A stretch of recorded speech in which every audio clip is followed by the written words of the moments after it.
Cristiano Ronaldo மிகப்பெரிய எதிர்பார்ப்போடு நேற்றைய தினம் போர்த்துகல் அணியும் களமிறங்கியது. அந்த எதிர்பார்ப்பை பூர்த்தி செஞ்சிருக்காரு.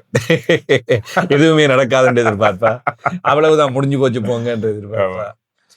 கிறிஸ்டியானோ ரொனால்டோவை நேற்று பந்தை எடுக்கவும் விடவில்லை, அடிக்கவும் விடவில்லை. கொங்கோ ஏற்கனவே அந்த கேப் வர்டே மாதிரி நேற்றைய தினம் டிஃபென்ஸ் அபாரம், கீப்பர் அபாரம், கோல் காப்பல் பறந்து தடுத்தார் கோல்களை. அதே போன்று ரொனால்டோ பெரிய அளவில் ஓடி விளையாடவில்லை. சமூக வலைதளங்களிலும் பலர் குறிப்பிட்டார்கள், ஒரு இடத்தில் பிடித்து வைத்த பிள்ளையார் போல் நிற்கின்றார், இவர் எப்படி கோல் அடிக்க போறார் என்றெல்லாம் நிறைய கமெண்ட்ஸ் இருந்தது. பாசஸையும் கொடுப்பதற்கு விடவே இல்லை. மிக இறுக்கமாக கொங்கோ அணி விளையாடியது.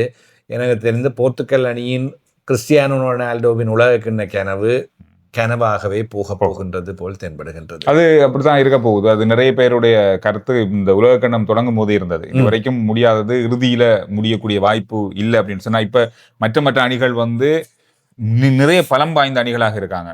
இப்ப ரொனால்டோவை நம்பிதான் இந்த போர்த்துகல் அணியே இருக்குது. அதை தாண்டி இல்லை எதுவுமே.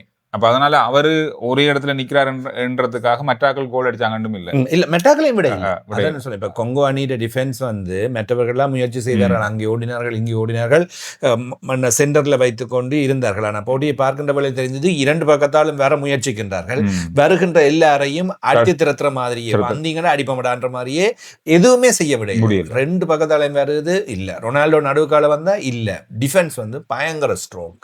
அதுதான் நேற்று நடந்தது. எனவே இது எதிர்பார்த்ததுதான். இப்ப இந்த சாதாரணமான அணியே கூட இப்பொழுது அப்படிதான் இருக்காங்க. அதனால இது ஒன்றும் பெரிய பெருசா சொல்றதுக்கு இப்ப ஸ்பெயினுக்கு ஒரு அதிர்ச்சி, இப்ப நேற்று போர்த்துகலுக்கு இது ஒரு பெரிய அதிர்ச்சி. 1-1 சமன்லேயே கொங்கோ வழங்கி இருக்கின்றது என்பது பெரிய அதிர்ச்சி.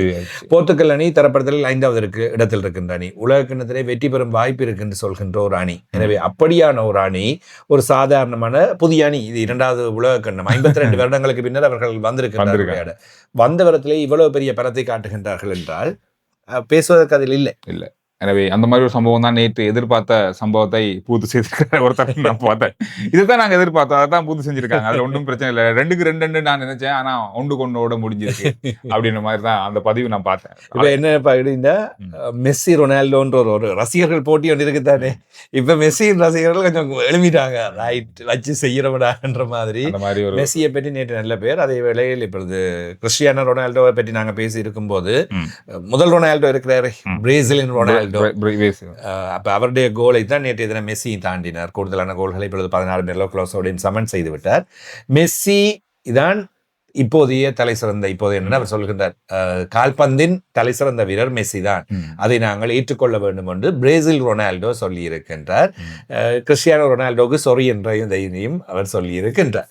எனவே அந்த மெஸ்ஸி என்ற அந்த விஷயம் நேற்றைய தினத்தோடு இன்னும் கொஞ்சம் அதிகரித்து பேசப்படுகின்றது. ஆனால் ரசிகர்கள் அப்படின்னு சொல்லி நீங்க உலகத்துல பாத்தீங்கன்னா ரொனால்டோவுக்கு தான் அதிகம், மெஸ்ஸியை விட அதிகமா இருந்தாங்க. ஆனா இப்பொழுது எல்லாமே அது மாறிட்டு, ஒரு நேரத்துல ரொனால்டோ தான். ரொனால்டோ விராட் கோலி மாதிரி சோஷியல் மீடியா அதிகமான ஃபாலோவர்ஸ். மெஸ்ஸி அந்த அளவு ஆக்டிவ் இல்லை, ரொனால்டோ அளவுக்கு ஆக்டிவ் இல்லை. மெஸ்ஸி சாதாரணமாக இருக்கின்றார். அந்த வித்தியாசம் ஒன்று இருக்கின்றது. மற்றது மெஸ்ஸி பிஆர்ன்னு சொல்லப்படுகின்ற வெளியுலக தொடர்புகள், நட்பு பாராட்டுறது இல்லை என்று சொல்லலாம். அந்த வெளியிடங்களில் பெரிய அளவில் எதுவும் இல்லை. பேச மாட்டார், பழக மாட்டார், ஒரு டைப்பானவர் மாதிரியே வெளிக்காட்டப்படுவார். ரொனால்டோ தன்னுடைய, அதாவது ரசிகர்களோட கதைக்கிற வீடியோஸே அவர் இன்ஸ்டாகிராம் கதைப்பார்கள். எங்கேயாவது கண்டா அவர் கூப்பிட்டு கதைப்பார், போட்டோ எடுக்கிறவங்க அந்த மாதிரி. ரொனால்டோட சோஷியல் அவருக்கு நிறைய வித்தியாசம், அந்த வித்தியாசத்தை பார்க்கிறார். போர்த்துகல் மேட்ச் அப்படி போக இன்னும் ஒருவர் ஹாரி கேன், அவரை பத்தி அடிக்கடி பேசியிருக்கோம்.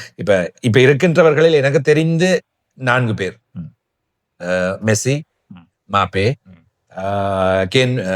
Harry Kane, Cristiano Ronaldo. கிட்டத்தட்ட ஒரு 48 மணித்தியாலத்துக்கு 4 பேரும் விளையாடி இருக்காங்க. 2 நாளைக்குள்ள விளையாடி இருக்காங்க. இப்ப ரொனால்டோ மட்டும்தான் இதுல ஃபெயிலியர். ஒரு போட்டி எப்படி ஆகலாம், சில வேளைகள் அப்படி ஆகலாம். மீள்வருகை என்பது இருக்கு. அந்த முதல் நாள் போட்டி அது சொல்றதானே, இந்த வரைக்கும் என்ட்ரி, மாஸ் என்ட்ரி என்று எதிர்பார்த்தவர், அதான் அந்த தொடர் ஃபுல்லாவே இருக்கு, அதான் பேசப்படும். அது ரொனால்டோ அந்த ஃபெயிலியர்ன்றது ரைட். ஃபர்ஸ்ட் மேட்ச்ல ஒரு ஆள் அடிக்கல தானே, செகண்ட் மேட்ச்ல தானே அடிச்சார், அது ஒன்று இருக்கு. ஹாரி கேனும் வந்த வரத்தில் இங்கிலாந்துக்கு வெற்றியை பெற்றுக் கொடுத்தார். அணியின் தலைவர் 4 கோல்களை இங்கிலாந்து அடித்தது குரேஷியாவுக்கு எதிராக, அது பெரிய விஷயம். என்னை பொறுத்தவரையில் இது ஒரு சமநிலைக்கான வாய்ப்புகள் இருக்கும் என்று நான் எதிர்பார்த்த போட்டியில் வெற்றி பெற்றுக் கொண்டது. பெனால்டி மூலமாக ஒரு கோல், தலையால் அடித்த ஒரு மிக அபாரமான கோல் ஹாரி கேன். அந்த ஹரிகேனின் 2 கோல்கள் தான் இங்கிலாந்து வெற்றிக்கு காரணமாக அமைந்தது. இங்கிலாந்து நாங்க ஆரம்பத்துல சொல்லி வர ஒரு விஷயம் தான், இங்கிலாந்து அணியை வந்து நாங்க இந்த முறை எந்த வகையிலும் குறைச்சு மதிப்பிட முடியாது அப்படின்றது. அதுல மாற்றம் இல்லை போலதான் எனக்கா தெரியுது. ஏன்னா எப்படி இருந்தாலும் இங்கிலாந்து அணிக்கான ஒரு வாய்ப்பு எங்கேயோ ஒரு இடத்துல இருக்க மாதிரியே தெரியுது. எங்கேயோ ஒரு இடத்துல இருக்க மாதிரி மிக சிறப்பாக விளையாடினார்கள். விளையாட்டு என்பது ஆக்ரோஷம் மிக அற்புதமாக இருந்தது. பந்துகளை கொண்டு போக வேண்டியது. குரேஷியா அணி கடந்த முறையும் பலமான அணியாக இருந்தது. இம்முறையும் கிட்டத்தட்ட அதே அணிதான் விளையாடு.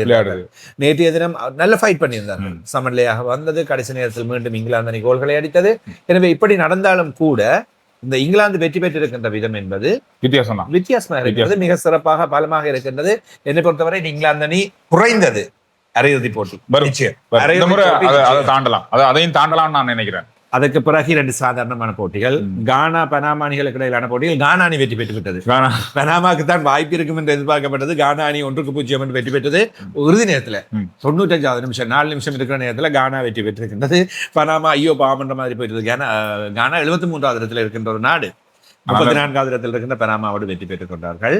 அதே மாதிரி கொலம்பியா உஸ்பெகிஸ்தான், நேற்று நாங்கள் பேசியிருந்தோம். உஸ்பெகிஸ்தான் முதல் தடவையாக களமிறங்கி இருந்த நாடு தோல்வியினை சந்தித்திருக்கின்றார்கள். கொலம்பியாவோடு 2-1 என்ற கோல் அடிப்படையில். எனவே உஸ்பெகிஸ்தான் முதலாவது கோல் ஒன்றை பெற்றிருக்கின்றது என்பது பெரிய விஷயம். அது உண்மை. இன்றைய தினம் சந்திரன் 4 போட்டிகள். 9:30 முதல் போட்டி ஆரம்பமாக போன்றது. வழமை போன்றே காலை 6:30 வரையில் நடைபெறப் போகின்றது.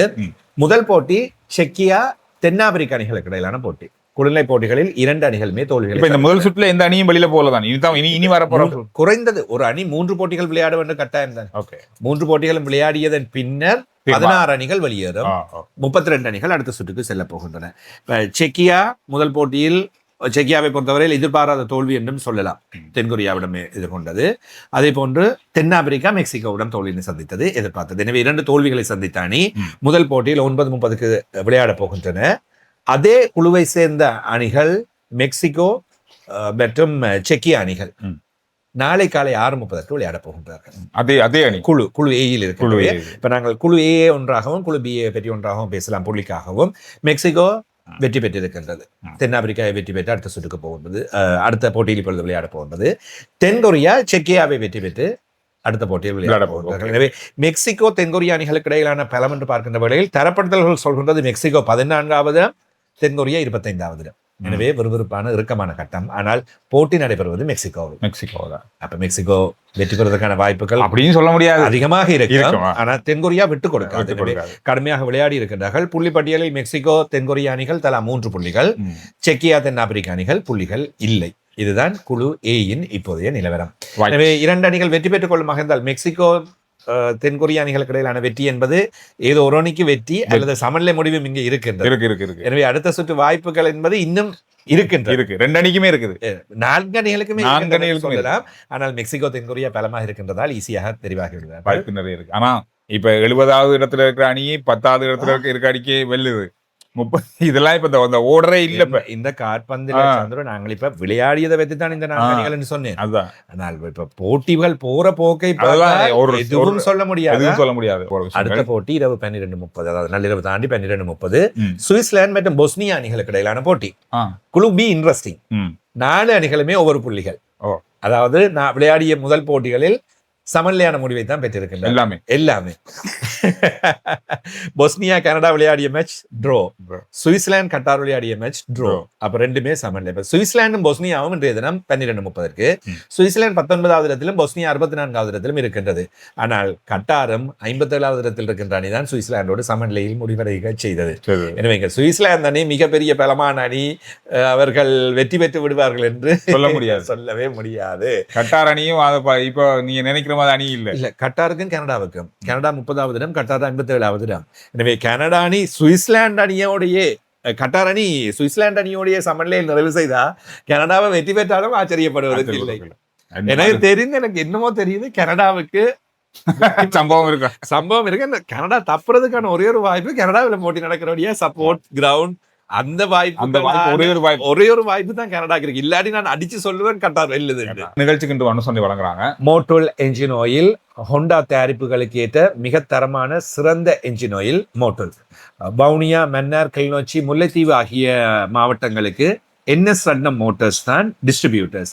நீங்க இந்த டிஸ்ட்ரிபியூட்டர்ஸ் அல்லது டிஸ்ட்ரிபியூட்டர்கிட்ட இருந்து ஒஃபிஷியலா யாரெல்லாம் எடுத்து செய்யறாங்களோ அவங்கள்ட்ட போய் மோட்டல் என்ஜின் ஆயிலை வாங்கி உங்களுடைய வாகனங்களுக்கு பாவீங்க. குறிப்பாக வடக்கில் மோட்டார் பைக்ஸ் நிறைய பாவிக்கிறீங்க. இந்த என்ஜின் ஆயிலை பாவீங்க. இதுதான் உங்களுடைய என்ஜினுக்கு பாதுகாப்பானது, தரமானது, நல்ல மைலேஜையும் தரும். அதோட ஐடியம் வவுனியா காளிகோவில் வீதி குருமன்காட்டில் அமைந்திருக்கின்றது.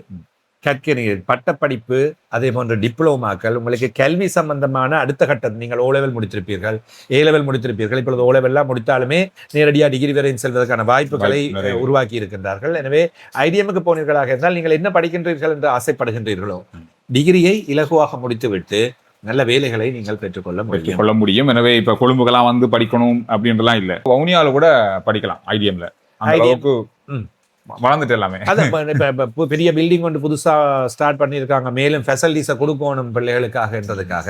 எனவே ஐடிஎம் நேஷன்ஸ் கேம்பஸ் இன்டர்நேஷனலுக்கு நீங்கள் சென்றீர்களாக இருந்தால் சகல விவரங்களை பெற்றுக்கொண்டு அங்கே உங்களுடைய கல்வியினை வெற்றிகரமாக முடியுங்கள்.